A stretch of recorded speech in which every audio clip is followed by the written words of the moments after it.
ਵਾਹਿਗੁਰੂ ਵਾਹਿਗੁਰੂ ਵਾਹਿਗੁਰੂ ਵਾਹਿਗੁਰੂ ਵਾਹਿਗੁਰੂ। ਸ੍ਰੀ ਵਾਹਿਗੁਰੂ ਸਾਹਿਬ ਜੀ। ਜੋ ਜਨ ਭਾਉ ਭਗਤ ਕਛ ਜਾਨਾ, ਤਾ ਕਉ ਅਚਰਜ ਕਾਹੂ। ਜਿਉ ਜਲ ਜਲ ਮਹਿ ਪੈਸ ਨਾ ਨਿਕਸਾ, ਤਿਉ ਢੁਰ ਮਿਲਿਓ ਜੁਲਾਹੋ। ਜੋ ਜਨ ਭਾਉ ਭਗਤ ਕਛ ਜਾਨਾ, ਤਾ ਕਉ ਅਚਰਜ ਕਾਹੂ। ਜਿਉ ਜਲ ਜਲ ਮਹਿ ਪੈਸ ਨਾ ਨਿਕਸਾ, ਤਿਉ ਢੁਰ ਮਿਲਿਓ ਜੁਲਾਹੋ। ਹਰਿ ਕੇ ਲੋਗਾ ਮੈਂ ਤਉ ਮਤ ਕਾ ਭੋਰਾ। ਜੋ ਤਨ ਕਾਸੀ ਤਜਹਿ ਕਬੀਰਾ, ਰਮਈਆ ਕਹਾ ਨਿਹੋਰਾ। ਰਹਾਉ कहत कबीर सुनहो रे लोई, भरम ना भूलो कोई। क्या काशी क्या ऊखर मगहर, राम हृदय जो होई। कहत कबीर सुनहो रे लोई, भरम ना भूलो कोई। क्या काशी क्या ऊखर मगहर, राम हृदय जो होई। वाहिगुरु जी का खालसा वाहिगुरु जी की फतेह। जुग हो जुग अटल, छतर चवर तख्त दे मालिक। वालिए कुल आलम पाक ए पवित्र, रूहां दी रूहानी जोत शब्द गुरु। शब्दा अवतार ਸਾਹਿਬ ਸ੍ਰੀ ਗੁਰੂ ਗ੍ਰੰਥ ਸਾਹਿਬ ਮਹਾਰਾਜ ਜੀ ਦੀ ਮੁਬਾਰਕ ਮਿੱਠੀ ਤੇ ਨਿੱਘੀ ਗੋਦ ਵਿੱਚ ਜੁੜ ਬੈਠ ਕਰਕੇ ਗੁਰਦੁਆਰਾ ਦੀਵਾਨ ਹਾਲ ਮੰਜੀ ਸਾਹਿਬ ਤੋਂ ਸਤਿਗੁਰਾਂ ਦੀ ਅੰਮ੍ਰਿਤਮਈ ਬਾਣੀ ਦੀ ਵਿਚਾਰ ਸਰਵਣ ਕਰ ਰਹੀ ਗੁਰੂ ਰੂਪ ਗੁਰੂ ਖਾਲਸਾ ਗੁਰੂ ਸਵਾਰੀ ਸਾਧ ਸੰਗਤ ਜੀ।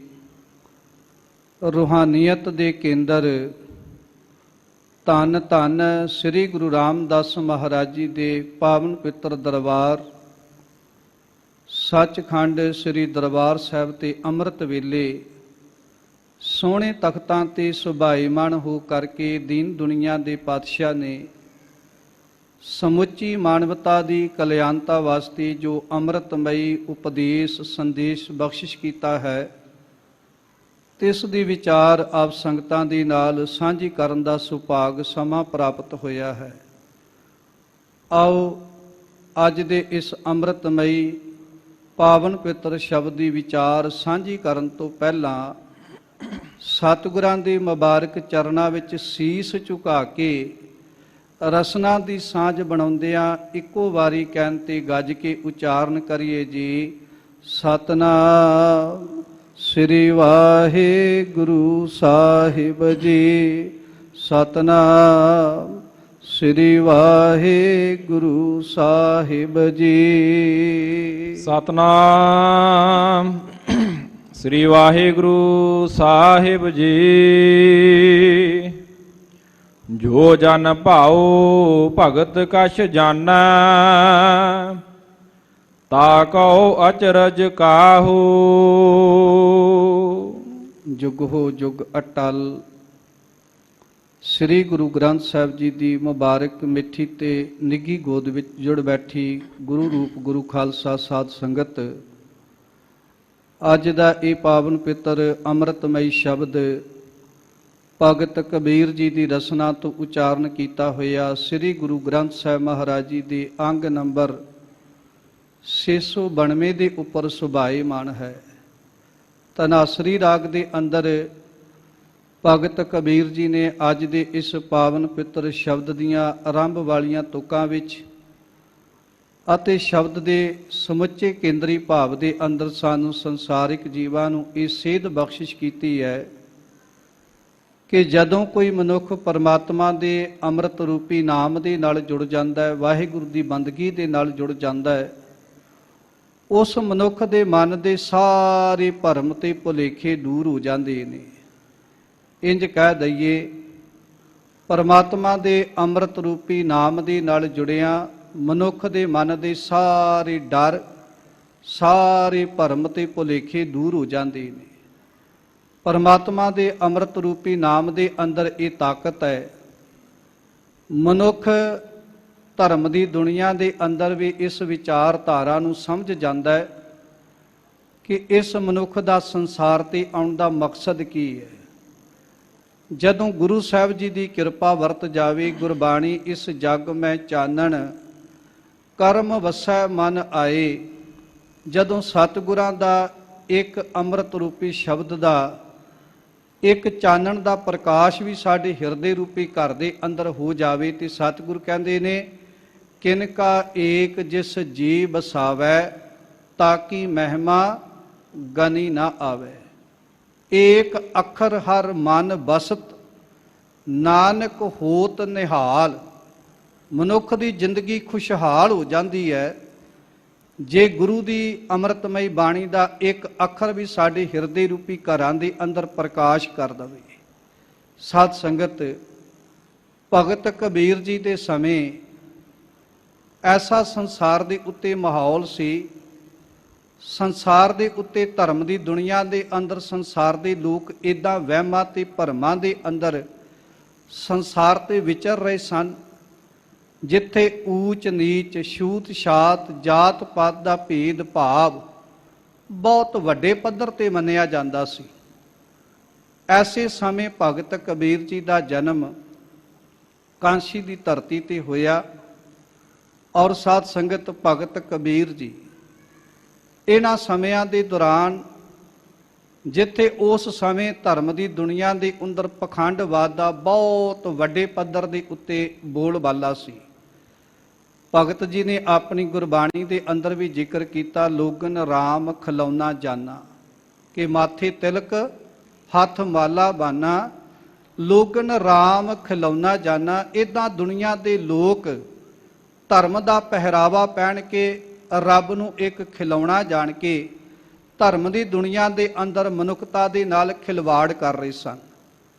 ਭਗਤ ਕਬੀਰ ਜੀ ਨੇ ਐਸੇ ਸਮੇਂ ਮਨੁੱਖਤਾ ਨੂੰ ਜਿੱਥੇ ਰੱਬ ਦੇ ਘਰ ਦੇ ਮਾਰਗ ਦਰਸ਼ਨ ਦੀ ਸੋਝੀ ਕਰਵਾਈ, ਉੱਥੇ ਮੁਕਤੀ ਦੇ ਸੰਬੰਧ ਦੇ ਅੰਦਰ ਜਿੱਥੇ ਮਨੁੱਖਤਾ ਦੇ ਅੰਦਰ ਇੱਕ ਬਹੁਤ ਵੱਡਾ ਭਰਮ ਪਾਲਿਆ ਜਾਂਦਾ ਸੀ, ਉਸ ਭਰਮ ਨੂੰ ਵੀ ਭਗਤ ਕਬੀਰ ਜੀ ਨੇ ਆਪਣੇ ਜੀਵਨ ਦੇ ਦੌਰਾਨ ਦੂਰ ਕੀਤਾ। ਕਿੱਥੇ ਉਹ ਸਮਾਂ ਸੀ ਜਦੋਂ ਨੀਵੀਂ ਜਾਤ ਵਾਲਿਆਂ ਨੂੰ ਉਸ ਸਮੇਂ ਦੇ ਦੌਰਾਨ ਸਕੂਲਾਂ ਤੇ ਵਿਦਿਆਲਿਆਂ ਦੇ ਵਿੱਚ ਨਹੀਂ ਸੀ ਜਾਣ ਦਿੱਤਾ। ਉਹਨਾਂ ਵਾਸਤੇ ਸਕੂਲਾਂ ਤੇ ਵਿਦਿਆਲਿਆਂ ਦੀ ਧਰਮਸ਼ਾਲਾਵਾਂ ਦੇ ਸਾਰੇ ਦਰਵਾਜ਼ੇ ਬੰਦ ਸਨ।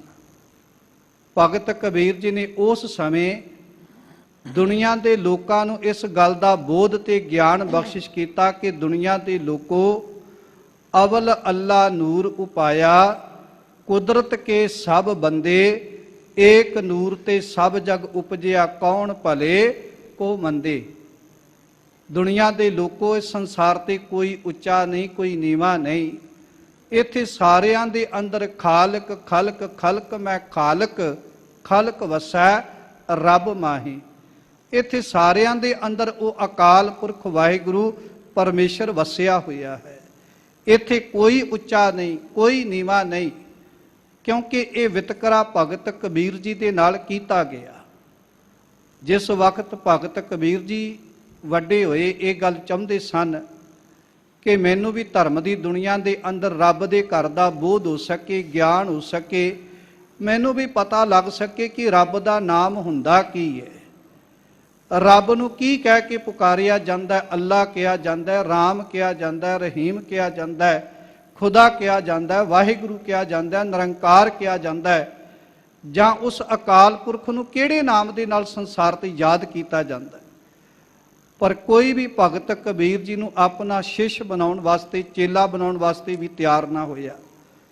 ਅਖੀਰ ਭਗਤ ਕਬੀਰ ਜੀ ਨੇ ਵੇਖਿਆ ਰਾਮਾਨੰਦ ਜੀ ਨਿਤਾ ਪ੍ਰਤੀ ਗੰਗਾ ਤੇ ਇਸ਼ਨਾਨ ਕਰਨ ਵਾਸਤੇ ਜਾਂਦੇ ਨੇ, ਉਹ ਆਪਣੇ ਮੁਖ ਤੋਂ ਕੁਝ ਨਾ ਕੁਝ ਰੱਬ ਦਾ ਨਾਮ ਬੁੜਬੜਾਉਂਦੇ ਜਾਂਦੇ ਨੇ। ਅੱਜ ਮੈਂ ਚੋਰੀ ਉਹਨਾਂ ਦੇ ਮੁਖ ਤੋਂ ਇਹ ਬਚਨ ਸੁਣਨੇ ਨੇ, ਉਹ ਰੱਬ ਨੂੰ ਕੀ ਕਹਿ ਕੇ ਪੁਕਾਰਦੇ ਨੇ। ਜਿਸ ਵਕਤ ਇਸ ਵਿਚਾਰਧਾਰਾ ਨੂੰ ਲੈ ਕੇ ਭਗਤ ਕਬੀਰ ਜੀ ਗੰਗਾ ਦੇ ਕਿਨਾਰੇ ਤੇ ਲੇਟ ਗਏ, ਅੰਮ੍ਰਿਤ ਵੇਲਾ ਹੋਇਆ, ਭਗਤ ਰਾਮਾਨੰਦ ਜੀ ਗੰਗਾ ਤੇ ਇਸ਼ਨਾਨ ਕਰਨ ਵਾਸਤੇ ਜਾ ਰਹੇ ਸਨ। ਅਚਾਨਕ ਭਗਤ ਕਬੀਰ ਜੀ ਦੇ ਨਾਲ ਠੇਡਾ ਲੱਗਿਆ। ਰਾਮਾਨੰਦ ਜੀ ਦੇ ਮੁਖ ਤੋਂ ਇੰਨਾ ਹੀ ਬਚਨ ਨਿਕਲਿਆ, ਉੱਠ ਰਾਮ ਕੇ ਆਰਾਮ ਕਹੋ। ਉਹ ਵੀ ਭੁਲੇਖੇ ਦੇ ਨਾਲ, ਇਹ ਸੋਚ ਕੇ ਰਾਮਾਨੰਦ ਜੀ ਨੇ ਇਹ ਉਪਦੇਸ਼ ਬਖਸ਼ਿਆ ਕਿ ਸ਼ਾਇਦ ਇਹ ਕੋਈ ਬ੍ਰਾਹਮਣ ਹੋਵੇਗਾ, ਉੱਚ ਜਾਤੀ ਦਾ, ਇਹ ਗੰਗਾ ਤੇ ਇਸ਼ਨਾਨ ਕਰਨ ਵਾਸਤੇ ਆਇਆ ਹੋਵੇਗਾ, ਪਰ ਹਨੇਰਾ ਹੋਣ ਕਰਕੇ ਇਹ ਰਾਤ ਇੱਥੇ ਲੇਟ ਗਿਆ। ਜੇ ਪਤਾ ਹੁੰਦਾ ਕਿ ਇਹ ਨੀਚ ਜਾਤੀ ਦਾ ਹੈ, ਹੋ ਸਕਦਾ ਹੈ ਰਾਮਾਨੰਦ ਜੀ ਵੀ ਐਸਾ ਉਪਦੇਸ਼ ਨਾ ਬਖਸ਼ਿਸ਼ ਕਰਦੇ। ਭੁਲੇਖੇ ਦੇ ਵਿੱਚ ਜਿਹੜੇ ਬਚਨ ਕਹੇ, ਉੱਠ ਰਾਮ ਕੇ ਰਾਮ ਕਹੋ, ਭਗਤ ਕਬੀਰ ਜੀ ਨੂੰ ਚਾਅ ਚੜ ਗਿਆ। ਰਾਮ ਦਾ ਭਾਵ ਰਮਿਆ ਹੋਇਆ ਪਰਮਾਤਮਾ, ਜਿਹੜਾ ਸਮੁੱਚੇ ਸੰਸਾਰ ਦੇ ਅੰਦਰ ਸਮਾਇਆ ਹੋਇਆ। ਭਗਤ ਕਬੀਰ ਜੀ ਨੇ ਉਸ ਦਿਨ ਤੋਂ ਬਾਅਦ ਰੱਬ ਦਾ ਨਾਮ, ਰਾਮ ਨਾਮ ਜਪਣਾ ਸ਼ੁਰੂ ਕਰ ਦਿੱਤਾ, ਤੇ ਦਿਨਾਂ ਦੇ ਅੰਦਰ ਹੀ ਭਗਤ ਕਬੀਰ ਜੀ ਦੀ ਜੈ ਜੈਕਾਰ ਹੋਣੀ ਸ਼ੁਰੂ ਹੋ ਗਈ। ਜਿਹੜੇ ਬੜੇ ਲੰਬੇ ਅਰਸੇ ਤੋਂ ਨਾਮ ਜਪ ਰਹੇ ਸਨ, ਉਹ ਵੀ ਪਿਛਾਂ ਰਹਿ ਗਏ, ਤੇ ਭਗਤ ਕਬੀਰ ਜੀ ਉੱਚਾ ਸੁੱਚਾ ਕਿਰਦਾਰ ਹੋਣ ਕਰਕੇ, ਰੱਬ ਦੇ ਨਾਲ ਦਿਲੀ ਸਾਂਝ ਹੋਣ ਕਰਕੇ, ਦਿਲੋਂ ਪਿਆਰ ਕਰਨ ਕਰਕੇ, ਉਹਨਾਂ ਕਈ ਸਾਲਾਂ ਤੋਂ ਨਾਮ ਜਪਣ ਵਾਲਿਆਂ ਦੇ ਨਾਲੋਂ ਵੀ ਅੱਗੇ ਲੰਘ ਗਏ। ਖੈਰ, ਉਹਨਾਂ ਦੇ ਮਨ ਦੇ ਵਿੱਚ ਇਸ ਗੱਲ ਦੀ ਈਰਖਾ ਦੇ ਭਾਂਬੜ ਵੀ ਮਚੇ ਕਿ ਕਬੀਰ ਸਾਹਿਬ ਦਿਨ ਰਾਤ ਰੱਬ ਦਾ ਨਾਮ ਜਪ ਕੇ ਸਾਡੇ ਤੋਂ ਅੱਗੇ ਕਿਵੇਂ ਲੰਘ ਗਏ। ਭਗਤ ਕਬੀਰ ਜੀ ਨੇ ਇਸੇ ਪਰਥਾਏ ਫਿਰ ਬਚਨ ਵੀ ਉਚਾਰਨ ਕੀਤੇ ਕਿ ਦੁਨੀਆ ਦੇ ਉੱਤੇ ਇੱਕ ਸੂਰਮਾ ਉਹ ਵੀ ਹੈ ਜਿਹੜਾ ਸੰਸਾਰ ਦੇ ਵਿੱਚ ਰਹਿੰਦਿਆਂ ਵਿਕਾਰਾਂ ਦੇ ਨਾਲ ਜੰਗ ਕਰਦਾ ਹੈ। ਇੱਕ ਸੂਰਮਾ ਉਹ ਵੀ ਹੈ ਜਿਹੜਾ ਸੰਸਾਰ ਦੇ ਉੱਤੇ ਦੂਜਿਆਂ ਦੇ ਨਾਲ ਲੜ ਕੇ ਉਹਨਾਂ ਤੇ ਜਿੱਤ ਪ੍ਰਾਪਤ ਕਰਦਾ ਹੈ। ਤੇ ਇੱਕ ਸੂਰਮਾ ਉਹ ਵੀ ਹੈ ਜਿਹੜਾ ਧਰਮ ਦੀ ਦੁਨੀਆ ਦੇ ਅੰਦਰ ਧਰਮ ਦੇ ਪਖੰਡਵਾਦ ਦਾ ਵਿਰੋਧ ਕਰਦਿਆਂ ਸੰਸਾਰ ਦੇ ਉੱਤੇ ਜੰਗ ਜਿੱਤਦਾ ਹੈ। ਹੁਣ ਸਾਧ ਸੰਗਤ, ਗਗਨ ਦਮਾਮਾ ਬਾਜਿਓ, ਪਰਿਓ ਨਿਸ਼ਾਨਾ ਘਾਓ, ਖੇਤ ਜੂ ਮਾਂਡਿਓ ਸੂਰਮਾ, ਅਬ ਜੂਜਨ ਕੋ ਦਾਓ, ਸੂਰਾ ਸੋ ਪਹਿਚਾਨੀਐ, ਜੋ ਲਰੈ ਦੀਨ ਕੇ ਹੇਤ, ਪੁਰਜਾ ਪੁਰਜਾ ਕੱਟ ਮਰੈ, ਕਬਹੂ ਨਾ ਛਾਡੈ ਖੇਤ। ਵਾਕਈ ਭਗਤ ਕਬੀਰ ਜੀ ਨੇ ਐਸੇ ਸੂਰਮਿਆਂ ਵਾਲੇ ਇਸ ਕਾਂਸੀ ਦੀ ਧਰਤੀ ਦੇ ਉੱਤੇ ਕਾਰਜ ਕੀਤੇ, ਜਿਹੜੇ ਸਦੀਆਂ ਤੋਂ ਬਣੇ ਆ ਰਹੇ ਮਨੁੱਖਤਾ ਦੇ ਅੰਦਰ ਬੜੇ ਬੜੇ ਵੱਡੇ ਭਰਮ ਸਨ। ਜਿਹੜੇ ਭਰਮੀਆਂ ਨੇ ਭਗਤ ਕਬੀਰ ਜੀ ਨੂੰ ਧਰਮੀ ਬਣਨ ਦੇ ਵਿੱਚ ਰੁਕਾਵਟ ਪੈਦਾ ਕੀਤੀ, ਅੱਜ ਭਗਤ ਕਬੀਰ ਜੀ ਨੇ ਉਹਨਾਂ ਭਰਮੀਆਂ ਦੇ ਮਨ ਦਾ ਬੜਾ ਵੱਡਾ ਧਰਮ ਦੇ ਮਾਰਗ ਤੇ ਚੱਲ ਕੇ ਭਰਮ ਦੂਰ ਕਰ ਦਿੱਤਾ। ਭਗਤ ਕਬੀਰ ਜੀ ਅੱਜ ਦੇ ਮੁਬਾਰਕ ਸ਼ਬਦ ਦੇ ਕੇਂਦਰੀ ਭਾਵ ਦੇ ਅੰਦਰ ਵੀ ਸਾਨੂੰ ਇਹੀ ਸਿੱਖਿਆ ਦੇ ਰਹੇ ਨੇ ਕਿ ਜਿਹੜਾ ਮਨੁੱਖ ਰੱਬ ਦੇ ਨਾਮ ਦੇ ਨਾਲ ਜੁੜ ਜਾਂਦਾ ਹੈ, ਪਰਮਾਤਮਾ ਦੇ ਵਿੱਚ ਅਭੇਦ ਹੋ ਜਾਂਦਾ ਹੈ, ਅਸਲ ਵਿੱਚ ਉਹ ਪਰਮਾਤਮਾ ਦੀ ਬੰਦਗੀ ਕਰਕੇ ਪਰਮੇਸ਼ਰ ਦੇ ਵਿੱਚ ਲਿਵਲੀਨ ਹੋ ਜਾਂਦਾ ਹੈ। ਇੰਜ ਕਹਿ ਦਈਏ ਜਿਵੇਂ ਪਾਣੀ ਦੇ ਵਿੱਚ ਪਾਣੀ ਮਿਲ ਜਾਂਦਾ ਹੈ, ਇੱਦਾਂ ਮਨੁੱਖ ਕੋਈ ਵੀ ਜਾਤੀ ਦਾ, ਕੋਈ ਵੀ ਬਰਾਦਰੀ ਦਾ, ਕਿਸੇ ਵੀ ਧਰਮ ਦਾ, ਕਿਸੇ ਵੀ ਮਜ਼ਹਬ ਦਾ ਮਨੁੱਖ ਰੱਬ ਦਾ ਨਾਮ ਜਪ ਕੇ ਪਰਮਾਤਮਾ ਦੇ ਵਿੱਚ ਅਭੇਦ ਹੋ ਸਕਦਾ ਹੈ। ਕਿਉਂਕਿ ਉਹਨਾਂ ਸਮਿਆਂ ਦੇ ਅੰਦਰ ਸੂਦਰ ਜਾਤੀ ਦੇ ਨਾਲ ਇੱਕ ਬਹੁਤ ਵੱਡਾ ਵਿਤਕਰਾ ਕੀਤਾ ਜਾਂਦਾ ਸੀ। ਭਗਤ ਕਬੀਰ ਜੀ ਨੇ ਇਸ ਵਿਚਾਰਧਾਰਾ ਨੂੰ ਵੀ ਬੁਲੰਦ ਕੀਤਾ, ਜੋ ਤੂੰ ਬ੍ਰਾਹਮਣ ਬ੍ਰਾਹਮਣੀ ਜਾਇਆ ਤਉ ਆਨ ਬਾਟ ਕਾਹੇ ਨਹੀਂ ਆਇਆ। ਭਗਤ ਕਬੀਰ ਜੀ ਨੇ ਉਸ ਸਮੇਂ ਦੇ ਹਾਕਮਾਂ ਨੂੰ, ਧਰਮ ਦੇ ਠੇਕੇਦਾਰਾਂ ਨੂੰ, ਜਿਹੜੇ ਆਪਣੇ ਆਪੇ ਨੂੰ ਧਰਮ ਦਾ ਠੇਕੇਦਾਰ ਹੋਣ ਦੇ ਨਾਤੇ ਕਹਿੰਦੇ ਸਨ ਕਿ ਸਾਡੇ ਤੋਂ ਬਿਨਾਂ ਕੋਈ ਰੱਬ ਦਾ ਨਾਮ ਜਪ ਨਹੀਂ ਸਕਦਾ ਤੇ ਜਪਾ ਨਹੀਂ ਸਕਦਾ, ਸੁਣ ਨਹੀਂ ਸਕਦਾ ਤੇ ਸੁਣਾ ਨਹੀਂ ਸਕਦਾ, ਉਹਨਾਂ ਧਰਮ ਦੇ ਠੇਕੇਦਾਰਾਂ ਨੂੰ ਭਗਤ ਕਬੀਰ ਜੀ ਨੇ ਲਲਕਾਰ ਮਾਰਦਿਆਂ ਇਹ ਬਚਨ ਕਹੇ ਕਿ ਦੁਨੀਆ ਦੇ ਲੋਕੋ, ਇਹਨਾਂ ਤੋਂ ਡਰਨ ਦੀ ਲੋੜ ਨਹੀਂ, ਇਹਨਾਂ ਦੇ ਬਣਾਏ ਹੋਏ ਭਰਮ ਜਾਲ ਦੇ ਵਿੱਚ ਫਸਣ ਦੀ ਲੋੜ ਨਹੀਂ। ਕਹਿਤ ਕਬੀਰ ਸੁਨੋ ਰੇ ਪ੍ਰਾਣੀ, ਛੋਡੋ ਮਨ ਕੇ ਭਰਮਾ, ਕੇਵਲ ਨਾਮ ਜਪੋ ਰੇ ਪ੍ਰਾਣੀ, ਪਰੋ ਏਕ ਕੀ ਸ਼ਰਨਾ। ਦੁਨੀਆ ਦੇ ਲੋਕੋ ਡਰਨ ਦੀ ਲੋੜ ਨਹੀਂ, ਮਨ ਵਿੱਚ ਭਰਮ ਕਰਨ ਦੀ ਲੋੜ ਨਹੀਂ। ਕੋਈ ਵੀ ਮਨੁੱਖ ਰੱਬ ਦਾ ਨਾਮ ਜਪ ਕੇ ਰੱਬ ਦੇ ਵਿੱਚ ਅਭੇਦ ਹੋ ਸਕਦਾ ਹੈ। ਜ਼ਰੂਰੀ ਨਹੀਂ ਕਿ ਇਹ ਧਰਮ ਦੇ ਠੇਕੇਦਾਰ ਹੀ ਦੱਸਣ ਤੇ ਅਸੀਂ ਤਾਂ ਹੀ ਰੱਬ ਦਾ ਨਾਮ ਜਪ ਕੇ ਰੱਬ ਦੇ ਵਿੱਚ ਅਭੇਦ ਹੋ ਸਕਦੇ। ਇੱਕ ਬੜੀ ਵੱਡੀ ਉਹਨਾਂ ਸਮਿਆਂ ਦੇ ਅੰਦਰ ਸਾਧ ਸੰਗਤ ਗੁਰੂ ਸਾਹਿਬ ਜੀ ਵੱਲੋਂ ਸੰਘਰਸ਼ ਦੀ ਵਿਚਾਰਧਾਰਾ ਨੂੰ ਆਰੰਭਿਆ ਗਿਆ ਸੀ। ਇੱਕ ਹੋਰ ਬੇਨਤੀ ਕਰਾਂ, ਉਹਨਾਂ ਸਮਿਆਂ 'ਚ ਧਰਮ ਦੇ ਠੇਕੇਦਾਰ ਇੱਕ ਦੂਜੇ ਦੇ ਕੰਨ ਦੇ ਵਿੱਚ ਫੂਕਰ ਮਾਰ ਕੇ ਨਾਮ ਮੰਤਰ ਦਿੰਦੇ ਸਨ। ਗੁਰੂ ਨਾਨਕ ਸਾਹਿਬ ਮਹਾਰਾਜ ਜੀ ਨੇ ਅੰਮ੍ਰਿਤਮਈ ਬਾਣੀ ਦਾ ਸਮੁੱਚਾ ਸੰਗ੍ਰਹਿ ਸਾਡੇ ਕੋਲ ਇਸ ਕਰਕੇ ਬਖਸ਼ਿਸ਼ ਕੀਤਾ। ਇਹ ਵੀ ਇੱਕ ਬੜੀ ਵੱਡੀ ਉਸ ਸਮੇਂ ਦੇ ਦੌਰਾਨ ਸੰਘਰਸ਼ ਦੇ ਨਾਲ ਲੜਾਈ ਸੀ, ਯੁੱਧ ਸੀ। ਜਿਹੜੇ ਧਰਮ ਦੇ ਠੇਕੇਦਾਰ ਕੰਨਾਂ ਦੇ ਵਿੱਚ ਫੂਕਰ ਮਾਰ ਕੇ ਨਾਮਦਾਨ ਦਿੰਦੇ ਸਨ, ਬਕਾਇਦਾ ਤੌਰ ਤੇ ਦੂਜੇ ਨੂੰ ਕਹਿ ਦਿੰਦੇ ਸਨ ਕਿ ਤੈਨੂੰ ਦੱਸਿਆ ਗਿਆ ਪਰ ਤੂੰ ਕਿਸੇ ਹੋਰ ਦੇ ਲਾਗੇ ਜ਼ਿਕਰ ਨਹੀਂ ਕਰਨਾ। ਹੁਣ ਸਾਧ ਸੰਗਤ, ਅੱਜ ਵੀ ਜਦੋਂ ਕੋਈ ਕੰਨ ਦੇ ਵਿੱਚ ਫੂਕਰ ਮਾਰ ਕੇ ਨਾਮਦਾਨ ਲੈਂਦਾ ਹੈ ਤੇ ਵੇਖੋ ਉਹ ਬਕਾਇਦਾ ਤੌਰ ਤੇ ਆਪਣੇ ਅੰਦਰ ਹੀ ਉਸ ਨਾਮ ਨੂੰ ਸਮੇਟ ਕੇ ਰੱਖਦਾ, ਉਹਨਾਂ ਬਚਨਾਂ ਨੂੰ ਲੁਕੋ ਕੇ ਰੱਖਦਾ। ਜੇ ਮਾਂ ਨੇ ਨਾਮਦਾਨ ਲਿਆ ਹੋਵੇ ਤੇ ਪੁੱਤ ਨੂੰ ਨਹੀਂ ਜੇ ਦੱਸਦੀ ਕਿ ਪੁੱਤਰ ਦਾ ਵੀ ਕਿਤੇ ਭਲਾ ਨਾ ਹੋ ਜਾਵੇ। ਜੇ ਪੁੱਤ ਨੇ ਲਿਆ ਹੋਵੇ ਤੇ ਮਾਂ ਬਾਪ ਨੂੰ ਨਹੀਂ ਜੇ ਦੱਸਦਾ। ਬਾਬੇ ਨਾਨਕ ਨੇ ਕਿਹਾ, ਉਹ ਧਰਮ ਦੇ ਠੇਕੇਦਾਰੋ, ਇਹ ਰੱਬ ਦੇ ਨਾਮ ਦੀ ਦਾਤ ਲੁਕਾ ਕੇ ਰੱਖਣ ਵਾਲੀ ਕੋਈ ਸ਼ੈ ਨਹੀਂ।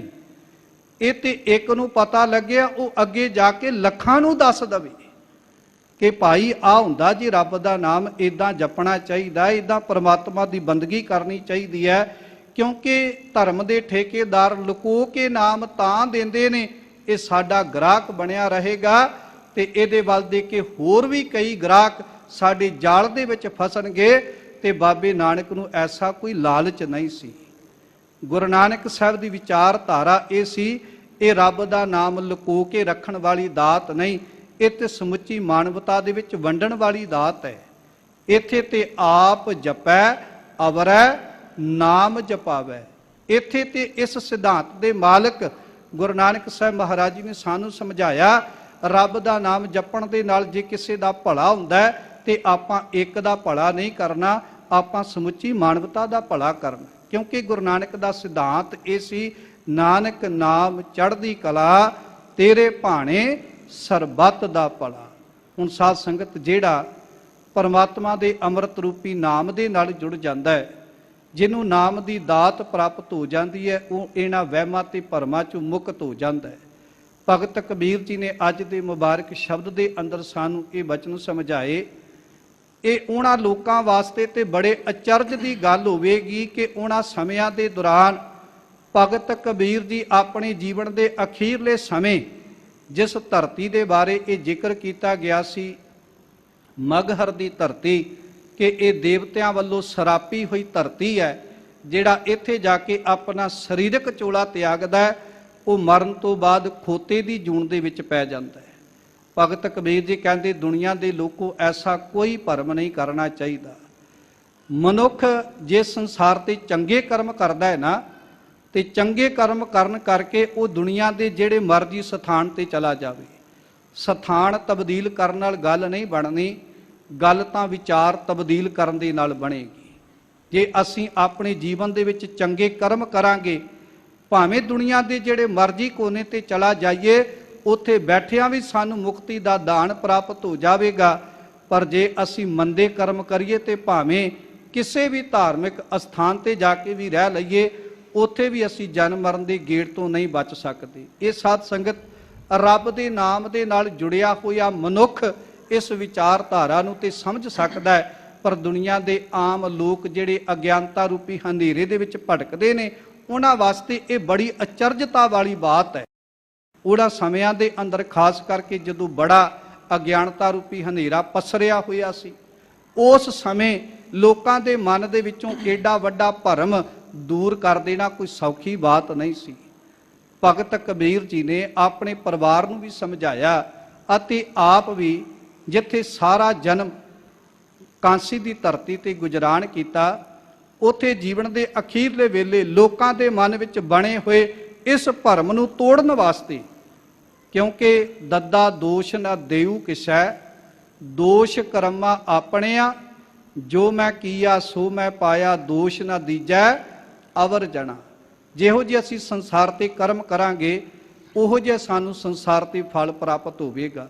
ਜ਼ਰੂਰੀ ਨਹੀਂ ਕਿ ਕਰਮ ਮੰਦੇ ਵੀ ਕਰੀ ਜਾਈਏ ਤੇ ਧਰਮ ਦੀ ਦੁਨੀਆ ਦੇ ਅੰਦਰ ਧਾਰਮਿਕ ਅਸਥਾਨ ਤੇ ਬਹਿ ਜਾਈਏ, ਉੱਥੇ ਬੈਠ ਕੇ ਵੀ ਮੰਦੇ ਕਰਮ ਕਰੀ ਜਾਈਏ ਤੇ ਸਾਨੂੰ ਮੁਕਤੀ ਦਾ ਦਾਨ ਪ੍ਰਾਪਤ ਹੋ ਜਾਵੇਗਾ। ਨਹੀਂ, ਭਗਤ ਕਬੀਰ ਜੀ ਨੇ ਇਸ ਭੁਲੇਖੇ ਨੂੰ ਦੂਰ ਕਰਨ ਵਾਸਤੇ ਇਸੇ ਕਰਕੇ ਜੀਵਨ ਦੇ ਅਖੀਰਲੇ ਵੇਲੇ ਸਗਲ ਜਨਮ ਸਿਵ ਪੁਰੀ ਗਵਾਇਆ, ਮਰਤੀ ਬਾਰ ਮਗਹਰ ਉਠ ਆਇਆ। ਭਗਤ ਕਬੀਰ ਜੀ ਜੀਵਨ ਦੇ ਅਖੀਰਲੇ ਵੇਲੇ ਮਗਹਰ ਦੀ ਧਰਤੀ ਤੇ ਚਲਾ ਗਏ। ਕਿਉਂ? ਤਾਂ ਕਿ ਲੋਕਾਂ ਦੇ ਮਨ ਵਿੱਚੋਂ ਇਹ ਭਰਮ ਭੁਲੇਖਾ ਦੂਰ ਕੀਤਾ ਜਾ ਸਕੇ ਕਿ ਮੁਕਤੀ ਦਾ ਦਾਨ ਮਨੁੱਖ ਨੂੰ ਸਥਾਨ ਬਦਲਣ ਦੇ ਨਾਲ ਨਹੀਂ, ਬਲਕਿ ਰੱਬ ਦਾ ਨਾਮ ਜਪਣ ਦੇ ਨਾਲ ਪ੍ਰਾਪਤ ਹੁੰਦਾ ਹੈ। ਇਹ ਆਮ ਲੋਕਾਂ ਵਾਸਤੇ ਬੜੀ ਅਚਰਜ ਬਾਤ ਸੀ, ਹੈਰਾਨੀ ਕਰਨ ਵਾਲੀ ਬਾਤ ਸੀ, ਪਰ ਜਿਹੜੇ ਧਰਮ ਦੀ ਦੁਨੀਆ ਦੇ ਅੰਦਰ ਧਰਮ ਦੇ ਪੈਰੋਕਾਰ ਨੇ, ਉਹ ਬੜੀ ਆਸਾਨੀ ਨਾਲ ਇਸ ਵਿਚਾਰਧਾਰਾ ਨੂੰ ਸਮਝ ਜਾਂਦੇ ਨੇ। ਭਗਤ ਕਬੀਰ ਜੀ ਨੇ ਬਚਨ ਕਹੇ, ਜੋ ਜਨ ਭਾਉ ਭਗਤ ਕਛ ਜਾਣੈ, ਤਾਕੋ ਅਚਰਜ ਕਾਹੂ। ਜਿਹੜਾ ਰੱਬ ਦੀ ਭਗਤੀ ਕਰਨ ਵਾਲਾ ਬੰਦਾ ਹੈ ਨਾ, ਉਹਦੇ ਵਾਸਤੇ ਇਹ ਕੋਈ ਬੜੀ ਵੱਡੀ ਬਾਤ ਨਹੀਂ, ਪਰ ਆਮ ਮਨੁੱਖਤਾ ਵਾਸਤੇ ਤਾਂ ਬਹੁਤ ਵੱਡੀ ਬਾਤ ਹੋ ਸਕਦੀ ਹੈ। ਜਿਉ ਜਲ ਜਲ ਮਹਿ ਪੈਸ ਨ ਨਿਕਸੈ, ਤਿਉ ਟੁਰ ਮਿਲਿਓ ਜੁਲਾਹੂ। ਭਗਤ ਕਬੀਰ ਜੀ ਕਹਿੰਦੇ, ਭਾਈ ਮੈਂ ਤੇ ਰੱਬ ਦੀ ਬੰਦਗੀ ਕਰਕੇ ਇੰਜ ਪਰਮਾਤਮਾ ਦੇ ਵਿੱਚ ਅਭੇਦ ਹੋ ਗਿਆ, ਜਿਵੇਂ ਜਲ ਦੇ ਅੰਦਰ ਜਲ ਸਮਾ ਜਾਂਦਾ ਤੇ ਉਹਨੂੰ ਵੱਖ ਨਹੀਂ ਕੀਤਾ ਜਾ ਸਕਦਾ। ਏਦਾਂ ਹਰ ਹਰ ਜਨ ਦੇ ਏਕ ਹੈ, ਬਿਬ ਵਿਚਾਰ ਕਛ ਨਾਹੀ, ਜਲ ਤੇ ਉਪਜ ਤਰੰਗ ਜਿਉ ਜਲ ਹੀ ਵਿਖੈ ਸਮਾਹੀ।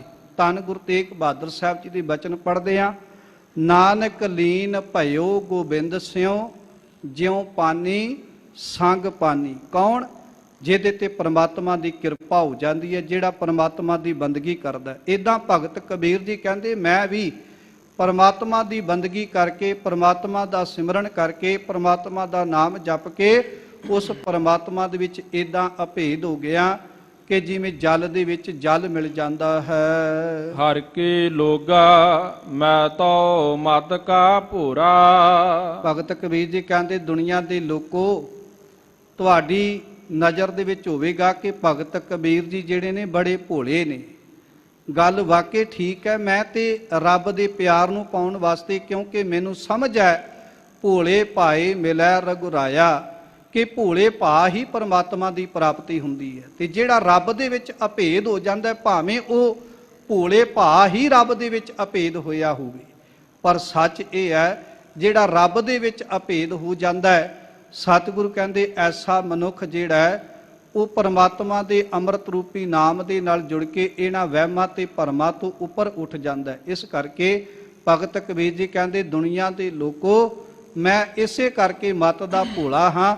ਤੁਹਾਨੂੰ ਭਾਵੇਂ ਇਸ ਗੱਲ ਦਾ ਪਤਾ ਹੋਵੇ, ਤੁਸੀਂ ਭਾਵੇਂ ਆਪਣੇ ਮਨ ਵਿੱਚ ਇਹ ਖਿਆਲ ਕਹਿੰਦੇ ਹੋਵੇ ਕਿ ਕਬੀਰ ਸਾਹਿਬ ਨੂੰ ਪਤਾ ਹੀ ਨਹੀਂ, ਪਰ ਸੱਚ ਇਹ ਹੈ, ਜੇ ਭੋਲੇ ਭਾ ਰਹਿ ਕੇ ਵੀ ਰੱਬ ਵਿੱਚ ਅਭੇਦ ਹੋਇਆ ਜਾਵੇ ਤੇ ਥਾਂ ਬਦਲਣ ਦੇ ਵਿੱਚ ਕੋਈ ਬਾਤ ਨਹੀਂ, ਥਾਂ ਬਦਲਣ ਦੇ ਨਾਲ ਕੋਈ ਫਰਕ ਨਹੀਂ ਪੈਂਦਾ ਜੇ ਭੋਲੇ ਭਾ ਵਿੱਚ ਰਹਿ ਕੇ ਰੱਬ ਦੇ ਵਿੱਚ ਅਭੇਦ ਹੋ ਜਾਈਏ। ਇਦਾਂ ਭਗਤ ਕਬੀਰ ਜੀ ਸ਼ਬਦ ਦੇ ਕੇਂਦਰੀ ਭਾਵ ਦੇ ਅੰਦਰ ਜ਼ਿਕਰ ਕਰ ਰਹੇ ਨੇ, ਹਰ ਕੇ ਲੋਗਾ ਮੈਂ ਤੋਂ ਮਤ ਕਾ ਭੂਰਾ। ਇਹ ਹਰੀ ਦੇ ਰੂਪ ਪਰਮਾਤਮਾ ਦੇ ਪਿਆਰਿਓ, ਮੈਂ ਇਸ ਕਰਕੇ ਸੰਸਾਰ ਤੇ ਅਣਭੋਲ ਹਾਂ ਕਿ ਦੁਨੀਆ ਦੇ ਲੋਕਾਂ ਨੂੰ ਲੱਗਦਾ ਹੋਵੇਗਾ ਕਿ ਭਗਤ ਕਬੀਰ ਜੀ ਇਹ ਜਾਣ ਬੁੱਝ ਕੇ ਕਰ ਰਹੇ ਹਨ। ਜਾਉ ਤਨ ਕਾਸੀ ਤਜਹਿ ਕਬੀਰਾ, ਰਮਈਆ ਕਹਾ ਨਿਹੋਰਾ। ਭਗਤ ਕਬੀਰ ਜੀ ਕਹਿੰਦੇ ਇਸ ਕਰਕੇ ਮੈਂ ਜਦੋਂ ਆਪਣੇ ਤਨ ਨੂੰ ਕਾਂਸੀ ਦੀ ਧਰਤੀ ਤੋਂ ਅਖੀਰ ਦੇ ਵਿੱਚ ਛੱਡ ਕੇ ਤੇ ਮਗਹਰ ਦੀ ਧਰਤੀ ਤੇ ਜਾ ਕੇ ਆਪਣਾ ਸਰੀਰਕ ਚੋਲਾ ਤਿਆਗਿਆ। ਹੋ ਸਕਦਾ ਕਈਆਂ ਦੇ ਮਨ ਦੇ ਵਿੱਚ ਇਹ ਵਿਚਾਰ ਆਉਂਦੇ ਹੋਣ, ਕਈ ਆਪਣੇ ਮਨ ਵਿੱਚ ਸੋਚਦੇ ਹੋਣ ਕਿ ਭਗਤ ਕਬੀਰ ਜੀ ਨੇ ਇਹ ਗਲਤ ਕੀਤਾ ਹੈ, ਪਰ ਗਲਤ ਨਹੀਂ। ਮੈਂ ਇਸ ਵਿਚਾਰਧਾਰਾ ਨੂੰ ਚੰਗੀ ਤਰ੍ਹਾਂ ਸਮਝਦਾ ਹਾਂ ਕਿ ਭੋਲੇ ਭਾਵ ਵਿੱਚ ਰਹਿ ਕੇ ਰੱਬ ਦੇ ਵਿੱਚ ਅਭੇਦ ਹੋ ਕੇ ਇਦਾਂ ਦੇ ਮਨ ਦੇ ਵਿੱਚੋਂ ਭਰਮ ਤੇ ਭੁਲੇਖਿਆਂ ਨੂੰ ਦੂਰ ਕੀਤਾ ਜਾ ਸਕਦਾ ਹੈ। ਇਸ ਕਰਕੇ ਮੈਂ ਇਸ ਵਿਚਾਰਧਾਰਾ ਦੇ ਵਿੱਚ ਪਰਮਾਤਮਾ ਦੀ ਖੁਸ਼ੀ ਦੇ ਵਿੱਚ, ਪਰਮਾਤਮਾ ਦੇ ਹੁਕਮ ਦੇ ਵਿੱਚ ਆਨੰਦ ਪ੍ਰਸੰਨ ਹਾਂ। ਭਗਤ ਕਬੀਰ ਜੀ ਠਹਿਰਾਓ ਦੇ ਕੇ ਅਗਾਂਹ ਸਮਝਾਉਂਦੇ ਹਨ।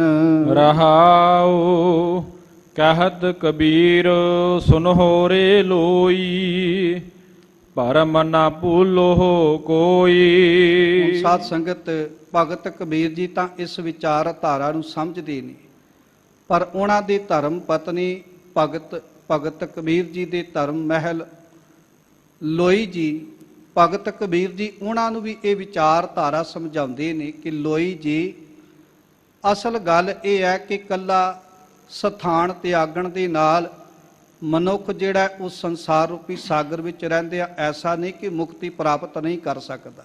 ਹੁਣ ਸਾਧ ਸੰਗਤ, ਆਪਾਂ ਕੋਈ ਧਰਮ ਦੀ ਦੁਨੀਆ ਦੇ ਅੰਦਰ ਇਸ ਵਿਚਾਰਧਾਰਾ ਨੂੰ ਸਮਝਦੇ ਹੋਈਏ ਤੇ ਪਰਿਵਾਰ ਨੂੰ ਵੀ ਤੇ ਸਮਝਾਉਣਾ ਪੈਂਦਾ ਹੈ ਨਾ। ਧਰਮ ਪਤਨੀ ਦੇ ਮਨ ਵਿੱਚ ਵੀ ਕਿਤੇ ਐਸਾ ਵਹਿਮ ਤੇ ਐਸਾ ਭਰਮ ਨਾ ਰਹਿ ਜਾਵੇ।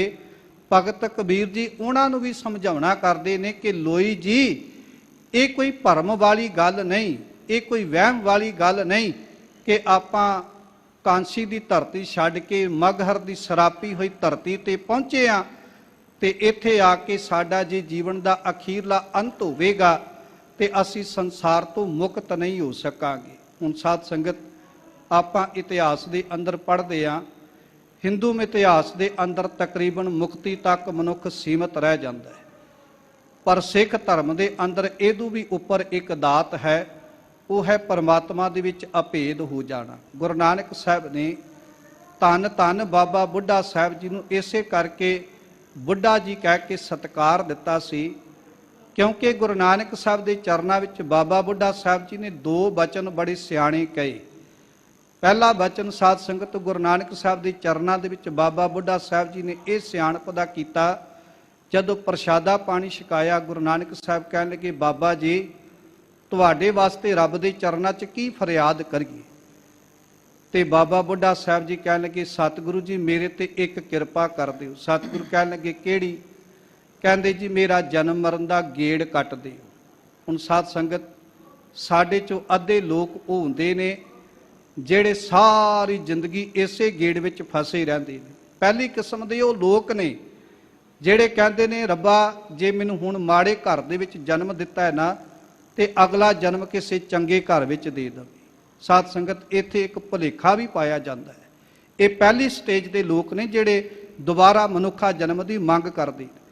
ਆ ਕਈ ਵਾਰੀ ਆਪਾਂ ਵੇਖਿਆ ਹੋਵੇਗਾ, ਜਦੋਂ ਡੈੱਡ ਬਾਡੀ ਲੈ ਕੇ ਘਰ ਤੋਂ ਜਾਈਏ ਨਾ, ਤੇ ਲੋਕ ਘਰ ਦੇ ਅੰਦਰ ਆਟਾ ਬਲੂਰ ਕੇ ਉੱਤੇ ਟੋਕਰੀ ਮੁੱਧੀ ਮਾਰ ਦੇਣਗੇ।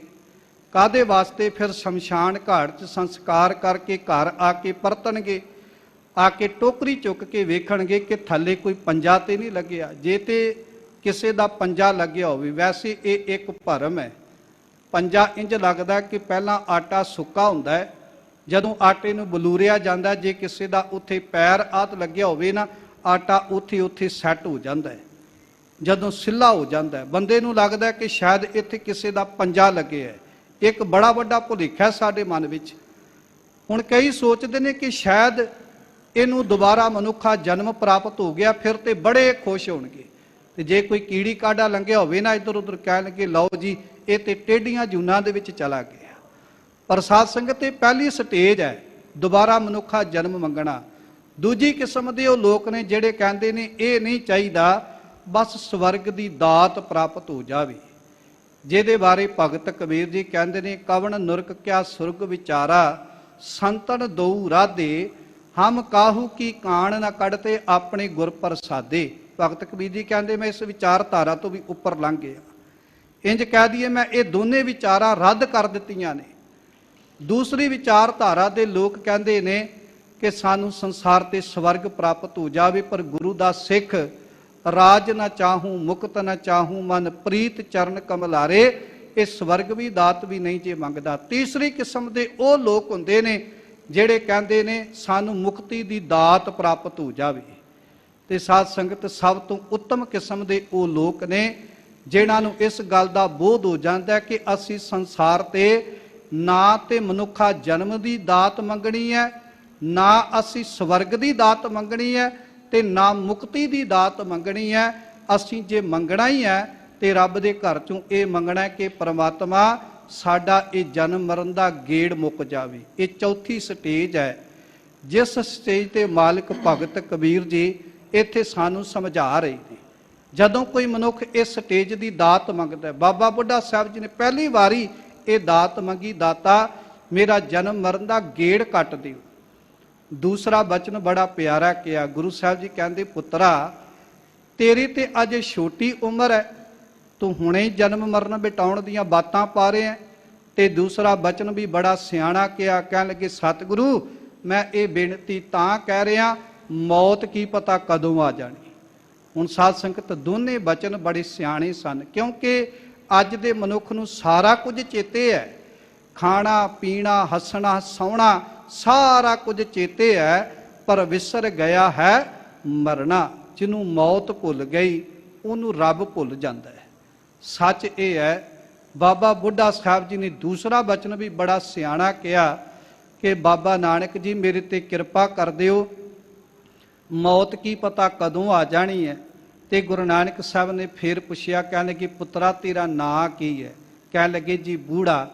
ਗੁਰੂ ਨਾਨਕ ਸਾਹਿਬ ਕਹਿਣ ਲੱਗੇ ਤੂੰ ਬੂੜਾ ਨਹੀਂ, ਤੂੰ ਤੇ ਬੁੱਢਾ ਹੈ। ਬੁੱਢੇ ਤੋਂ ਭਾਵ ਸਿਆਣਾ, ਜਿਹਨੂੰ ਇਸ ਗੱਲ ਦਾ ਬੋਧ ਹੈ ਕਿ ਮੈਂ ਸੰਸਾਰ ਦੇ ਉੱਤੇ ਕਿਸੇ ਟਾਈਮ ਤੇ ਵੀ ਮੌਤ ਆ ਸਕਦੀ ਹੈ, ਮੈਂ ਰੱਬ ਦਾ ਨਾਮ ਜਪ ਕੇ ਰੱਬ ਦੇ ਵਿੱਚ ਅਭੇਦ ਹੋ ਜਾਵਾਂ। ਖੈਰ ਸਾਧ ਸੰਗਤ ਭਗਤ ਕਬੀਰ ਜੀ ਇਸ ਅਵਸਥਾ ਦੇ ਮਾਲਕ ਨਹੀਂ, ਚੌਥੀ ਅਵਸਥਾ ਦੇ ਮਾਲਕ। ਚੌਥੀ ਅਵਸਥਾ ਵਿੱਚ ਪਹੁੰਚ ਕੇ ਭਗਤ ਕਬੀਰ ਜੀ ਤੇ ਇਸ ਵਿਚਾਰਧਾਰਾ ਨੂੰ ਸਮਝਦੇ ਨੇ ਕਿ ਸਥਾਨ ਜਿਹੜਾ ਮਰਜ਼ੀ ਹੋਵੇ, ਜਗ੍ਹਾ ਜਿਹੜੀ ਮਰਜ਼ੀ ਹੋਵੇ, ਜੇ ਕੋਈ ਮਨੁੱਖ ਉੱਥੇ ਬੈਠ ਕੇ ਵੀ ਰੱਬ ਦਾ ਨਾਮ ਜਪ ਲਵੇ ਉਹਦਾ ਵੀ ਪਾਰ ਉਤਾਰਾ ਹੋ ਜਾਂਦਾ ਹੈ। ਅਸਲ ਵਿੱਚ ਜਿੱਥੇ ਨਾਮ ਨਾ ਜਪੀਐ ਮੇਰੇ ਗੋਇੰਦਾ ਸਈ ਨਗਰ ਉਜਾੜੀ ਜੀ, ਭਲੀ ਸੁਹਾਵੀ ਛਾਪਰੀ ਜਾ ਮੈਂ ਗੁਣ ਗਾਏ, ਕਿਤ ਹੀ ਕਾਮਨਾ ਧੌਲ ਹਰ ਜਿਤ ਹਰ ਵਿਸਰਾਏ। ਉਹੀ ਥਾਂ ਚੰਗਾ, ਭਾਵੇਂ ਕਿ ਉਹ ਕਿਤੇ ਵੀ ਮਨੁੱਖ ਬੈਠਾ ਹੋਵੇ ਜਿੱਥੇ ਰੱਬ ਦੀ ਬੰਦਗੀ ਕਰਦਾ ਹੈ, ਉਹੀ ਥਾਂ ਸੁਹਾਵਣਾ ਬਣ ਜਾਂਦਾ ਹੈ। ਜਿੱਥੇ ਗੁਰੂ ਦੇ ਮੁਬਾਰਕ ਚਰਨ ਪੈ ਜਾਂਦੇ ਨੇ ਉਹ ਹਿਰਦਾ ਸੁਹਾਵਣਾ ਬਣ ਜਾਂਦਾ ਹੈ। ਜਿਸ ਹਿਰਦੇ ਰੂਪੀ ਘਰ ਦੇ ਅੰਦਰ ਅੰਮ੍ਰਿਤ ਬਾਣੀ ਦਾ ਪ੍ਰਕਾਸ਼ ਹੋ ਜਾਂਦਾ ਹੈ, ਜਿੱਥੇ ਗੁਰੂ ਦਾ ਸ਼ਬਦ ਟਿਕ ਜਾਂਦਾ ਹੈ। ਇੰਜ ਕਹਿ ਦਈਏ ਅੱਜ ਦੇ ਮੁਬਾਰਕ ਸ਼ਬਦ ਦੇ ਆਖਰੀ ਬੰਦ ਵਿੱਚ ਭਗਤ ਕਬੀਰ ਜੀ ਆਪਣੀ ਧਰਮ ਪਤਨੀ ਲੋਈ ਨੂੰ ਵੀ ਇਹ ਗੱਲ ਸਮਝਾ ਰਹੇ ਨੇ ਕਿ ਸਾਨੂੰ ਕਿਸੇ ਗੱਲ ਦਾ ਮਨ ਵਿੱਚ ਕੋਈ ਭੁਲੇਖਾ ਨਹੀਂ ਰੱਖਣਾ ਚਾਹੀਦਾ ਕਿ ਅਸੀਂ ਜੀਵਨ ਦੇ ਅਖੀਰਲੇ ਵੇਲੇ ਕਾਂਸੀ ਦੀ ਧਰਤੀ, ਜਿੱਥੇ ਮਰਨ ਵਕਤ ਇਹ ਭੁਲੇਖਾ ਪਾਇਆ ਜਾਂਦਾ ਸੀ ਮਨੁੱਖ ਸਵਰਗ ਵਿੱਚ ਪਹੁੰਚ ਜਾਂਦਾ, ਮੁਕਤੀ ਹੋ ਜਾਂਦੀ ਹੈ। ਇਹ ਭੁਲੇਖਾ ਮਨ ਵਿੱਚ ਨਾ ਰਹਿ ਜਾਵੇ ਕਿ ਆਪਾਂ ਮਗਹਰ ਦੀ ਧਰਤੀ ਤੇ ਆਏ ਆ ਤੇ ਇੱਥੇ ਸਾਡੀ ਮੁਕਤੀ ਨਹੀਂ ਹੋਣੀ। ਇਹ ਬਚਨ ਭਗਤ ਕਬੀਰ ਜੀ ਨੇ ਆਪਣੇ ਮਹਿਲਾਂ ਨੂੰ ਵੀ ਸਮਝਾਉਣਾ ਕੀਤੇ।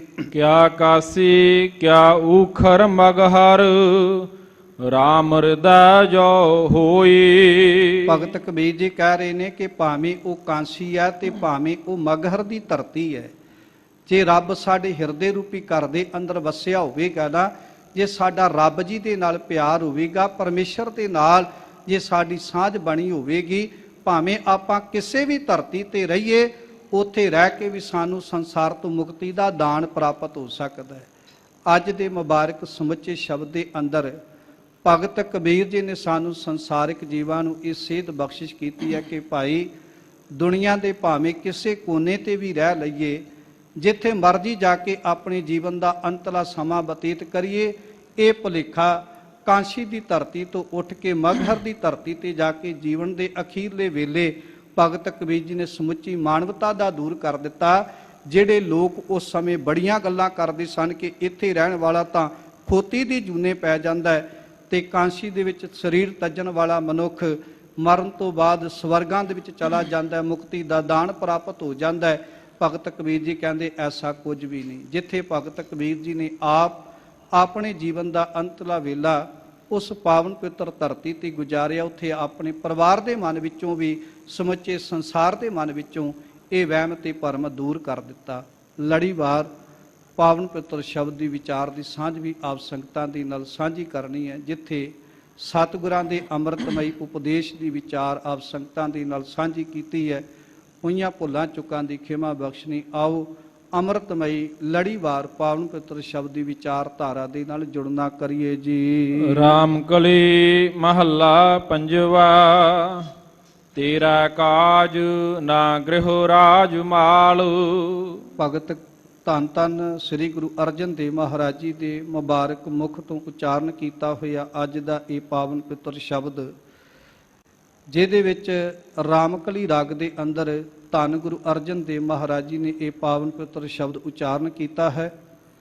ਅਤੇ ਧੰਨ ਸ੍ਰੀ ਗੁਰੂ ਅਰਜਨ ਦੇਵ ਮਹਾਰਾਜ ਜੀ ਅੱਜ ਦੇ ਇਹ ਲੜੀਵਾਰ ਪਾਵਨ ਪਵਿੱਤਰ ਸ਼ਬਦ ਵਿੱਚ ਸਾਨੂੰ ਸਮਝਾ ਰਹੇ ਨੇ, ਐ ਮਨੁੱਖ ਤੇਰਾ ਕਾਜ ਨਾ ਗ੍ਰਹਿ ਰਾਜ ਮਾਲ। ਤੇਰਾ ਸੰਸਾਰ ਦੇ ਉੱਤੇ ਇਹ ਇਕੱਤਰ ਕੀਤਾ ਹੋਇਆ ਦੁਨਿਆਵੀ ਧਨ ਅਤੇ ਦੁਨਿਆਵੀ ਪਦਾਰਥ ਇਹ ਤੇਰੇ ਜੀਵਨ ਦੇ ਅਖੀਰਲੇ ਵੇਲੇ ਕੰਮ ਨਹੀਂ ਆਉਣੇ, ਕਿਉਂਕਿ ਜਹ ਮਾਤ ਪਿਤਾ ਸੁਤ ਮੀਤ ਨਾ ਭਾਈ, ਮਨ ਊਹਾ ਨਾਮ ਤੇਰਾ ਸੰਗ ਸਹਾਈ। ਇਹ ਸਾਰਾ ਕੁਝ ਇੱਥੇ ਦਾ ਇੱਥੇ ਧਰਿਆ ਧਰਾਇਆ ਰਹਿ ਜਾਣਾ। ਜੀਵਨ ਦੇ ਅਖੀਰਲੇ ਵੇਲੇ ਤੇਰੇ ਇਹ ਕੁਝ ਵੀ ਕੰਮ ਨਹੀਂ ਆਉਣਾ। ਤੇਰਾ ਕਾਜ ਨਾ ਵਿਖੈ ਜੰਜਾਲ।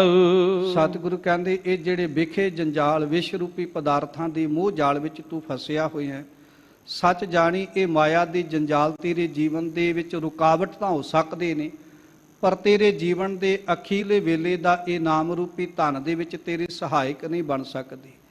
ਦੁਨੀਆ ਦੇ ਕਈ ਲੋਕ ਵਿਸ਼ੇ ਵਿਕਾਰਾਂ ਦੀ ਜੰਜਾਲ ਵਿੱਚ ਉਲਝ ਕੇ ਆਪਣਾ ਜੀਵਨ ਬਤੀਤ ਕਰ ਦਿੰਦੇ ਨੇ, ਪਰ ਅਵਰ ਕਾਜ ਤੇਰਾ ਕਿਤੈ ਨਾ ਕਾਮ, ਮਿਲ ਸਾਧ ਸੰਗਤ ਭਜ ਕੇਵਲ ਨਾਮ। ਇਹ ਸਾਰੇ ਕਾਰਜ ਇਹ ਸਾਰੇ ਜੰਜਾਲ ਤੇਰੇ ਪਰਮਾਤਮਾ ਦੇ ਨਾਲ ਮਿਲਾਪ ਦੇ ਵਿੱਚ ਇੱਕ ਜੰਜਾਲ ਬਣ ਕੇ ਤੇਰੀ ਰੁਕਾਵਟ ਤਾਂ ਬਣ ਸਕਦੇ ਨੇ, ਪਰ ਇਹ ਮਾਇਆ ਦੀ ਜੰਜਾਲ ਤੈਨੂੰ ਪਰਮਾਤਮਾ ਵਿੱਚ ਅਭੇਦ ਨਹੀਂ ਕਰ ਸਕਦੇ।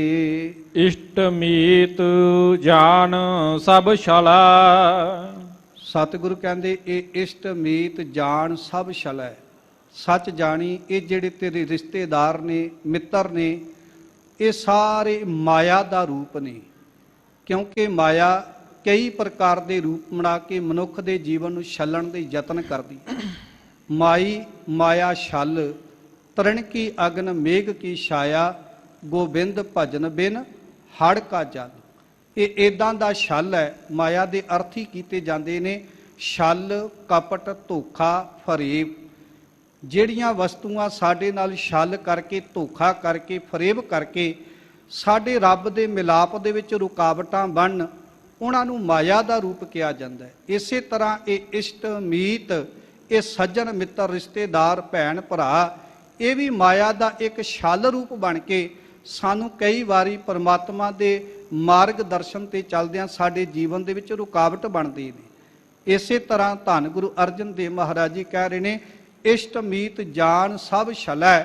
ਇਹ ਗੱਲ ਯਾਦ ਰੱਖੀ, ਇਹ ਰਿਸ਼ਤੇਦਾਰ, ਭੈਣ ਭਰਾ, ਇਹ ਮਾਇਆ ਦਾ ਉਹ ਰੂਪ ਨੇ ਜਿਹੜੇ ਤੇਰੇ ਨਾਲ ਛਲ ਕਰ ਰਹੇ ਹਨ।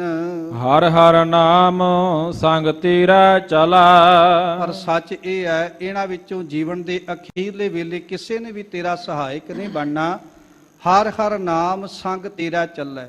ਜੀਵਨ ਦੇ ਅਖੀਰਲੇ ਵੇਲੇ ਕੇਵਲ ਤੇ ਕੇਵਲ ਪਰਮਾਤਮਾ ਨੇ, ਨਾਮ ਨੇ ਹੀ ਤੇਰੇ ਨਾਲ ਨਿਭਣਾ ਹੈ। ਰਾਮ ਨਾਮ ਗੁਣ ਗਾਏ ਲੇ ਮੀਤਾ, ਹਰ ਸਿਮਰਤ ਤੇਰੀ ਲਾਜ ਰਹਾ। ਪਾਤਸ਼ਾਹ ਕਹਿਣਗੇ ਇਸੇ ਕਰਕੇ ਐ ਮਨੁੱਖ ਤੂੰ ਰੱਬ ਦਾ ਨਾਮ ਜਪ, ਵਾਹਿਗੁਰੂ ਦਾ ਸਿਮਰਨ ਕਰ। ਰੱਬ ਦਾ ਸਿਮਰਨ ਕੀਤਿਆਂ, ਪਰਮਾਤਮਾ ਦੀ ਬੰਦਗੀ ਕੀਤਿਆਂ ਤੇਰੀ ਸੰਸਾਰ ਤੇ ਲਾਜ ਪਤ ਰਹਿ ਜਾਵੇਗੀ। ਇੰਜ ਕਹਿ ਦਈਏ, ਤੇਰਾ ਸੰਸਾਰ ਤੇ ਆਇਆ ਹੋਇਆ ਇਹ ਜੀਵਨ ਸਫਲ ਹੋ ਜਾਵੇਗਾ। ਹਰ ਸਿਮਰਤ ਜਮ ਕਛ ਨਾ ਕਹਾ। ਔਰ ਹਰੀ ਦਾ ਸਿਮਰਨ ਕੀਤਿਆਂ, ਰੱਬ ਦਾ ਨਾਮ ਜਪਿਆਂ, ਜਮਦੂਤ ਵੀ ਤੇਰੇ ਤੋਂ ਦੂਰ ਚਲਾ ਜਾਣਗੇ। ਇੰਜ ਕਹਿ ਦਈਏ, ਜਮਦੂਤਾਂ ਦਾ ਡਰ ਵੀ ਤੈਨੂੰ ਜੀਵਨ ਦੇ ਅਖੀਰਲੇ ਵੇਲੇ ਸਤਾ ਨਹੀਂ ਸਕੇਗਾ। ਰਹਾਉ ਬਿਨ ਹਰ ਸਗਲ ਨਿਰਾਰਥ ਕਾਮ। ਸਤਿਗੁਰੂ ਸ਼ਬਦ ਦੇ ਕੇਂਦਰੀ ਭਾਵ ਤੋਂ ਅਗਾਂਹ ਸਾਨੂੰ ਸਮਝਾ ਰਹੇ ਨੇ, ਰੱਬ ਦੇ ਨਾਮ ਤੋਂ ਬਿਨਾ ਇਹ ਸਾਰੇ ਕੀਤੇ ਹੋਏ ਕੰਮ ਜਿਹੜੇ ਨੇ ਇਹ ਨਿਰਾਰਥ ਨੇ। ਭਾਵ ਜੇ ਅਸੀਂ ਸੰਸਾਰ ਦੇ ਉੱਤੇ ਆ ਕੇ ਰੱਬ ਦੀ ਬੰਦਗੀ ਨਹੀਂ ਕਰਦੇ ਤੇ ਹੋਰ ਬਹੁਤ ਸਾਰਾ ਮਾਲ ਧਨ ਇਕੱਤਰ ਕਰੀ ਜਾਂਦੇ ਆ ਤੇ ਸਾਡਾ ਆਉਣ ਦਾ ਕੋਈ ਫਾਇਦਾ ਨਹੀਂ। ਇੰਜ ਕਹਿ ਦਈਏ, ਪ੍ਰਾਣੀ ਤੂੰ ਆਇਆ ਲਾਹਾ ਲੈਣ, ਲੱਗਾ ਕਿਤ ਕੁਫਕੜੇ ਸਭ ਮੁਕਦੀ ਚੱਲੀ ਰਹਿਣ। ਉਹ ਬੰਦਿਆ, ਤੂੰ ਸੰਸਾਰ ਦੇ ਉੱਤੇ ਰੱਬ ਦੇ ਨਾਮ ਦਾ ਲਾਭ ਖੱਟਣ ਵਾਸਤੇ ਆਇਆ ਹੈ। ਤੇਰੀ ਜ਼ਿੰਦਗੀ ਦੀ ਰਾਤ ਬਤੀਤ ਹੋ ਰਹੀ ਹੈ, ਪਰ ਤੂੰ ਅਜੇ ਤੱਕ ਦੁਨੀਆ ਦੇ ਪਦਾਰਥਾਂ ਦੇ ਜੰਜਾਲ ਵਿੱਚ ਆਪਣੇ ਆਪੇ ਨੂੰ ਪਰੋਇਆ ਹੋਇਆ ਹੈ। ਅਜੇ ਵੀ ਸਮਾਂ ਹੈ। ਸਤਿਗੁਰੂ ਕਹਿੰਦੇ ਇਹ ਸਾਰਾ ਕੁਝ ਇਹ ਜੰਜਾਲ ਰੂਪ ਹੋ ਕੇ ਤੈਨੂੰ ਚੰਬੜਿਆ ਹੋਇਆ। ਇਹਨਾਂ ਦਾ ਮੋਹ ਪਦਾਰਥ ਛੱਡ ਕੇ ਰੱਬ ਦੇ ਨਾਮ ਦੇ ਨਾਲ ਜੁੜਨਾ ਕਰ। ਸੋਇਨਾ ਰੂਪਾ ਮਾਟੀ ਦਾਮ। ਇਹ ਸੋਨਾ, ਇਹ ਚਾਂਦੀ, ਇਹ ਧਨ, ਇਹ ਦੌਲਤ, ਇਹ ਸਾਰਾ ਕੁਝ ਇੰਜ ਕਹਿ ਦਈਏ ਤੇਰੇ ਜੀਵਨ ਦੇ ਵੇਲੇ ਅਖੀਰ ਮਿੱਟੀ ਹੋ ਜਾਣਾ। ਭਾਵ ਇਹ ਖਤਮ ਹੋ ਜਾਣਾ। ਇਹ ਸਾਰਾ ਕੁਝ ਤੇਰੇ ਨਾਲ ਨਹੀਂ ਨਿਭਣਾ। ਤੇਰੇ ਨਾਲ ਕੀ ਨਿਵੇਗਾ? ਪ੍ਰਮਾਤਮਾ ਦਾ ਅੰਮ੍ਰਿਤ ਰੂਪੀ ਨਾਮ, ਅਮੁੱਲ ਗੁਣ, ਅਮੁੱਲ ਵਪਾਰ, ਅਮੁੱਲ ਵਪਾਰੀ, ਅਮੁੱਲ ਭੰਡਾਰ, ਅਮੁੱਲ ਆਵੇ ਅਮੁੱਲ ਲੈ ਜਾਹੇ। ਸਾਧ ਸੰਗਤ, ਉਹ ਅਮੋਲਕ ਦਾਤ ਰੱਬ ਦੇ ਨਾਮ ਦੀ ਸਾਡੇ ਜੀਵਨ ਦੇ ਅਖੀਰਲੇ ਵੇਲੇ ਸਾਡੇ ਨਾਲ ਨਿਭਣੀ ਹੈ। ਇਹ ਸੋਨਾ ਚਾਂਦੀ ਧਨ ਦੌਲਤ ਇਹ ਸਾਰੇ ਪਦਾਰਥ ਇੱਥੇ ਹੀ ਰਹਿ ਜਾਣੇ ਨੇ। ਕਿਸੇ ਅਦੀਬ ਨੇ ਬੜੇ ਸੋਹਣੇ ਬਚਨ ਕਹੇ ਨੇ। ਉਹ ਕਹਿੰਦਾ, ਜਿੰਨੇ ਮਰਜੀ ਇਕੱਠੇ ਕਰ ਲੈ ਹੀਰੇ ਮੋਤੀ, ਪਰ ਇਹਨਾਂ ਯਾਦ ਰੱਖੀ ਕਫਨ ਮੇ ਜੇਬ ਨਹੀਂ ਹੋਤੀ। ਇਹ ਸਾਰਾ ਕੁਝ ਇੱਥੇ ਦਾ ਇੱਥੇ ਧਰਿਆ ਧਰਾਇਆ ਹੀ ਮਨੁੱਖ ਦਾ ਰਹਿ ਜਾਂਦਾ ਹੈ। ਗੁਰ ਕਾ ਸ਼ਬਦ ਜਾਪ ਮਨ ਸੁਖਾ। ਤੂੰ ਗੁਰੂ ਦੇ ਸ਼ਬਦ ਦਾ ਨਾਮ ਦਾ ਜਾਪ ਕਰ, ਇਹ ਮਨ ਨੂੰ ਸੁਖ ਦੇਣ ਵਾਲਾ ਹੈ। ਈਹਾ ਊਹਾ ਤੇਰੋ ਊਜਲ ਮੁਖਾ। ਪਰਮਾਤਮਾ ਦਾ ਨਾਮ ਤੇਰਾ ਲੋਕ ਪਰਲੋਕ ਵਿੱਚ ਮੁਖ ਉਜਲ ਕਰ ਦੇਵੇਗਾ, ਕਿਉਂਕਿ ਜਿਨੀ ਨਾਮ ਧਿਆਇਆ ਗਏ ਮਸ਼ੱਕਤ ਕਾਲ, ਨਾਨਕ ਤੇ ਮੁਖ ਉਜਲੇ ਕੀਤੀ ਛੁੱਟੀ ਨਾਲ।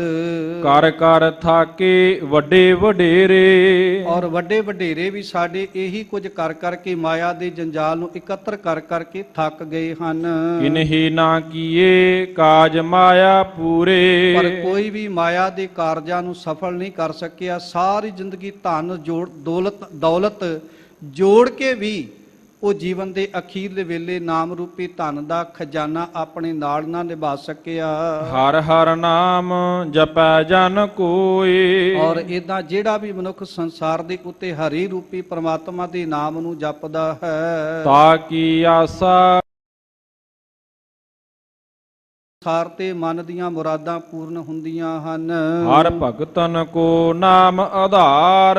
ਹਰੀ ਦੇ ਭਗਤਾਂ ਵਾਸਤੇ ਜੀਵਨ ਦਾ ਸਭ ਤੋਂ ਵੱਡਾ ਆਸਰਾ ਤੇ ਸਹਾਰਾ ਕੀ ਹੈ? ਪਰਮਾਤਮਾ ਦਾ ਅੰਮ੍ਰਿਤ ਰੂਪੀ ਨਾਮ। ਸੰਤੀ ਜੀਤਾ ਜਨਮ ਅਪਾਰ। ਔਰ ਇਦਾਂ ਰੱਬ ਦੇ ਸੰਤ, ਰੱਬ ਦੇ ਪਿਆਰੇ ਭਗਤ ਜਨ ਪਰਮਾਤਮਾ ਦਾ ਨਾਮ ਜਪ ਕੇ ਆਪਣੇ ਜੀਵਨ ਨੂੰ ਸਵਾਰ ਲੈਂਦੇ ਨੇ। ਇੰਜ ਕਹਿ ਦਈਏ, ਆਪਣਾ ਲੋਕ ਸੁਖੀਆ ਪਰਲੋਕ ਸੁਹੇਲਾ ਬਣਾ ਲੈਂਦੇ ਹਨ। ਹਰ ਸੰਤ ਕਰੇ ਸੋਈ ਪਰਵਾਨ। ਸਾਧ ਸੰਗਤ, ਹਰੀ ਦੇ ਸੰਤ ਜੋ ਕੁਝ ਵੀ ਕਰਦੇ ਨੇ ਰੱਬ ਨੂੰ ਪ੍ਰਵਾਨ ਹੁੰਦਾ। ਇੰਜ ਕਹਿ ਦਈਏ, ਜਦੋਂ ਕੋਈ ਮਨੁੱਖ ਗੁਰੂ ਦੀ ਵਿਚਾਰਧਾਰਾ ਦੇ ਅਨੁਸਾਰ ਆਪਣਾ ਜੀਵਨ ਬਤੀਤ ਕਰਦਾ ਹੈ, ਗੁਰ ਸਿੱਖਾਂ ਅੰਦਰ ਸਤਿਗੁਰ ਵਰਤੈ, ਜੋ ਸਿੱਖਾਂ ਨੂੰ ਲੋਚੈ ਸੋ ਗੁਰ ਖੁਸ਼ੀ ਆਵੈ। ਇਦਾਂ ਜੋ ਰੱਬ ਦੇ ਪਿਆਰੇ ਭਗਤ ਕਰਦੇ ਨੇ, ਫਿਰ ਰੱਬ ਨੂੰ ਉਹ ਕੁਝ ਪ੍ਰਵਾਨ ਹੋ ਜਾਂਦਾ ਹੈ। ਨਾਨਕ ਦਾਸ ਤਾਕੈ ਕੁਰਬਾਨ। ਔਰ ਸਾਧ ਸੰਗਤ, ਜਿਹੜੇ ਵੀ ਮਨੁੱਖ ਪਰਮਾਤਮਾ ਦੇ ਅੰਮ੍ਰਿਤ ਰੂਪੀ ਨਾਮ ਦੇ ਨਾਲ ਜੁੜ ਕੇ ਆਪਣੇ ਜੀਵਨ ਨੂੰ ਸਫਲ ਬਣਾਉਂਦੇ ਨੇ, ਆਪਣੇ ਹਿਰਦੇ ਰੂਪੀ ਘਰ ਦੇ ਅੰਦਰ ਗੁਰੂ ਦੇ ਸ਼ਬਦ ਨੂੰ ਪਰੋ ਲੈਂਦੇ ਨੇ, ਸਤਿਗੁਰੂ ਪਾਤਸ਼ਾਹ ਧੰਨ ਗੁਰੂ ਅਰਜਨ ਦੇਵ ਮਹਾਰਾਜ ਜੀ ਸ਼ਬਦ ਦੇ ਆਖਰੀ ਬੰਦ ਵਿੱਚ ਕਹਿ ਰਹੇ ਨੇ, ਮੈਂ ਉਹਨਾਂ ਤੋਂ ਕੁਰਬਾਨ ਜਾਂਦਾ ਹਾਂ, ਬਲਹਾਰ ਜਾਂਦਾ ਹਾਂ, ਸਦਕੇ ਜਾਂਦਾ ਹਾਂ, ਜਿਹੜੇ ਪਰਮਾਤਮਾ ਦੇ ਨਾਮ ਦੇ ਨਾਲ ਸਾਂਝ ਬਣਾ ਕੇ ਰੱਬ ਜੀ ਦੇ ਚਰਨਾਂ ਵਿੱਚ ਅਭੇਦ ਹੋ ਜਾਂਦੇ ਹਨ। ਲੜੀਵਾਰ ਪਾਵਨ ਪਿੱਤਰ ਸ਼ਬਦ ਦੀ ਵਿਚਾਰ ਦੀ ਸਾਂਝ ਪਾਉਂਦੇ ਆ ਅਤੇ ਧੰਨ ਧੰਨ ਸ੍ਰੀ ਗੁਰੂ ਰਾਮਦਾਸ ਮਹਾਰਾਜ ਜੀ ਦੇ ਦਰ ਘਰ ਤੋਂ ਆਏ ਅੰਮ੍ਰਿਤਮਈ ਉਪਦੇਸ਼ ਦੀ ਵਿਚਾਰ ਦੀ ਸਾਂਝ ਪਾਉਂਦੇ ਆ। ਇੱਕ ਨਹੀਂ ਅਨੇਕਾਂ ਪ੍ਰਕਾਰ ਦੀਆਂ ਭੁੱਲਾਂ ਗਲਤੀਆਂ ਹੋ ਗਈਆਂ ਹੋਣਗੀਆਂ। ਸਾਧ ਸੰਗਤ ਅਤੇ ਸਤਿਗੁਰੂ ਪਾਤਸ਼ਾਹ ਬਖਸ਼ਣਯੋਗ ਹਨ, ਬਖਸ਼ ਲੈਣਾ। ਬਹੁਤ ਬਹੁਤ ਧੰਨਵਾਦ ਸਾਰੀਆਂ ਰੱਬ ਵਰਗੀਆਂ ਰੂਹਾਂ ਦਾ। ਸਿੰਘ ਸਾਹਿਬ ਗਿਆਨੀ ਜਗਤਾਰ ਸਿੰਘ ਜੀ ਹੈੱਡ ਗ੍ਰੰਥੀ ਸ੍ਰੀ ਦਰਬਾਰ ਸਾਹਿਬ, ਤਿਨਾਂ ਦਾ ਤਹਿ ਦਿਲ ਤੋਂ ਧੰਨਵਾਦ ਜੋ ਪਿਆਰ ਦੀ ਅਸੀਸ ਦੇ ਕੇ ਨਿਵਾਜਣਾ ਕਰਦੇ ਨੇ।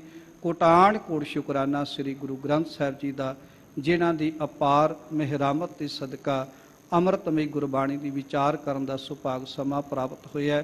ਆਓ ਸ਼ਬਦ ਦੀਆਂ ਆਖਰੀ ਤੁਕਾਂ ਪੜ੍ਹ ਕੇ ਸੰਪੂਰਨਤਾ ਕਰੀਏ ਜੀ। ਹਰ ਭਗਤਨ ਕੋ ਨਾਮ ਆਧਾਰ, ਸੰਤੀ ਜੀਤਾ ਜਨਮ ਅਪਾਰ। ਹਰ ਸੰਤ ਕਰੇ ਸੋਈ ਪਰਵਾਨ, ਨਾਨਕ ਦਾਸ ਤਾਕੈ ਕੁਰਬਾਨ। ਵਾਹਿਗੁਰੂ ਜੀ ਕਾ ਖਾਲਸਾ, ਵਾਹਿਗੁਰੂ ਜੀ ਕੀ ਫਤਿਹ। ਵਾਹਿਗੁਰੂ ਜੀ ਕਾ ਖਾਲਸਾ, ਵਾਹਿਗੁਰੂ ਜੀ ਕੀ ਫਤਿਹ। ਸ਼ੇਰੇ ਪੰਜਾਬ ਗੁਰਬਾਣੀ YouTube ਚੈਨਲ ਨੂੰ ਵੱਧ ਤੋਂ ਵੱਧ ਸਬਸਕ੍ਰਾਈਬ ਕਰੋ ਤੇ ਇਸ ਤੇ ਗੁਰਬਾਣੀ ਸ਼ਬਦ ਕੀਰਤਨ ਤੇ ਇਤਿਹਾਸ ਨਾਲ ਵੱਧ ਤੋਂ ਵੱਧ ਜੁੜ ਕੇ ਆਨੰਦ ਮਾਣੋ ਤੇ ਆਪਣੀ ਜ਼ਿੰਦਗੀ ਨੂੰ ਸਫਲ ਕਰੋ। ਵਾਹਿਗੁਰੂ ਜੀ ਕਾ ਖਾਲਸਾ, ਵਾਹਿਗੁਰੂ ਜੀ ਕੀ ਫਤਿਹ।